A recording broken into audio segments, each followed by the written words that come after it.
Tricia, come forward. So I'm just meeting Tricia tonight, and it turns out we have all these things in common. Unbelievable. California, seminary, all these things. And that's the way the whole Johnson Service Corps world works, is that you already are friends, even though you might be meeting for the first time. Thank you. Thank you.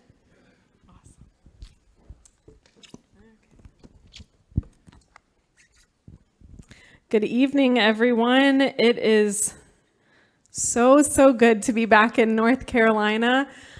Oh man, I'm just so happy to be here.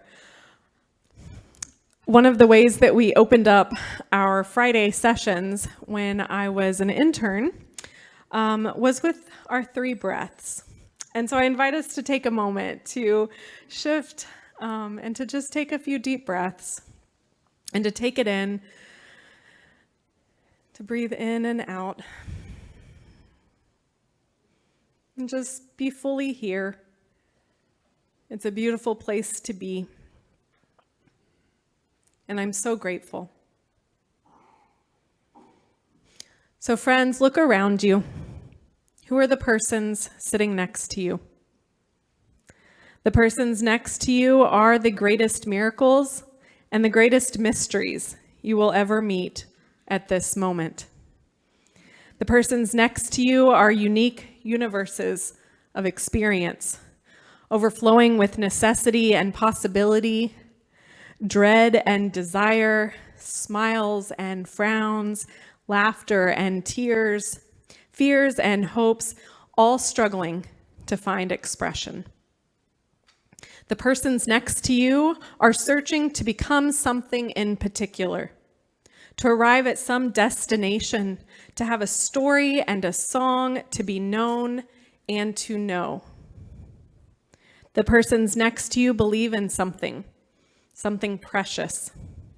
They stand for something, they count for something, they live for something, they labor for something, and they wait for something. The persons next to you have something they can do better than anyone else in the whole world. They can care for you, live for you, comfort, encounter, and understand you if that is what you want. And in turn, they are to be understood also. The persons next to you, however, can never be fully understood. They are more than any descriptions or explanations. They can never be fully controlled, nor should they. The persons next to you are mysteries. Be open and share your gifts with one another. My name is Tricia Lindley Guerrero. I was a JSC participant in the 2008-2009 year with 7 other wonderful young adults. I finished college in Texas, where I grew up, in August of 2008, and a few weeks later, I got on an airplane and I flew to North Carolina for the very first time. I arrived at RDU and drove over to Chapel Hill, and I remember on the drive looking out the windows and seeing the trees. So I'm from Northwest Texas, which has no trees, no hills, nothing. It does have beautiful sunsets. The trees were so beautiful. They were tall, full of life. I mean, they were just everywhere. And I didn't know it then, but those trees became a symbol for my year ahead. The rootedness of them, the growth of trees, the seasons of change, and their need for resilience. So at our opening retreat, we hadn't chosen rooms or roommates. We hadn't unpacked. We got swept off to our opening retreat. Susan Gladden and Salita Denard were our leaders that year. And the poem I just read is what they opened with. They invited us to look at the year ahead, to look at each other with openness and curiosity and compassion. And that invitation was transformational for me. It was also a year that was so real and so hard. as you probably hear at a lot of the year-end dinners, especially the community part. We had thermostat wars in the winter. The kind where someone tiptoes to change the temperature and then someone else quietly changes it back. Our own rough edges bumping up against each other daily. We really struggled to figure out what is this, what we called at the time intentional community. What is this? We brought different beliefs, practices, wounds, wisdom to our circle, and it was messy. One night we asked each other, what does prayer mean to you in your life? We all shared, and we realized none of us gave the same answer. None of us believed the same thing. None of us practiced the same way. None of us approached religion or God or anything in the same way. But it also started out, that conversation started us on a journey of listening. And it dropped us, like so many said in that video, it dropped us from our heads into our hearts, which I think is what a lot of the year does for us. Most of our society teaches us to live in our heads, and it helped us to move to a different place of encounter. And we then discovered a word in Greek called parakaleo. It means to call alongside, to comfort, to console, to encourage. And like you said about the different names that had meaning, we didn't like the idea of prayer night. That didn't resonate for us.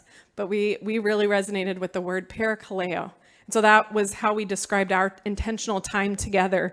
And even more than that, it became our word for how we were journeying together that year. It shaped us. And it meant, I will walk with you. And we would walk with one another together. It showed up when we cooked dinner, when we navigated conflict, when we held each other's pain, and when we celebrated each other's growth. I learned something that year that continues to shape how I live today.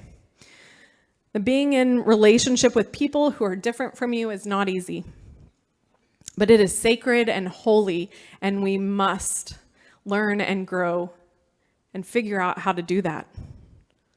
It is in those places of discomfort that transformation happens.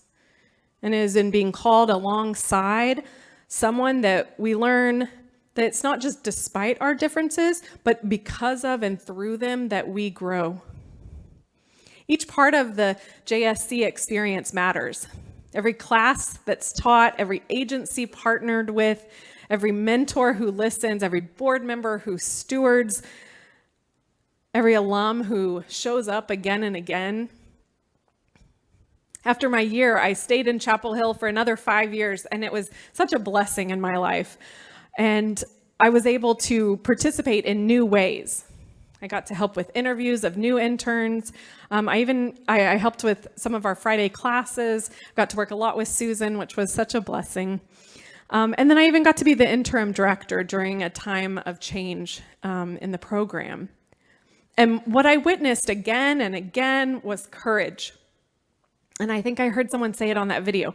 The courage to keep saying yes, the courage to change, the courage to walk alongside one another. This is beloved community, not because it's perfect, but because we keep showing up. And every time I come, there's new faces. And new people show up and hear and are inspired. As we celebrate 25 years, may we continue to say yes to the mystery and miracle of each person who's here and each person who's not here. May we remember that every person, no matter their path, is an unfolding story. May we practice parakaleo, not just in structured spaces, but in a way that we live and exist in our world. And I think Johnson Service Corps, whatever way it looks moving forward, has the roots and the power to guide us into something new because of the people that have been involved and the history it has and the wisdom it carries. So let us listen, Let us continue planting seeds. And let us continue growing and transforming into new community. Thank you.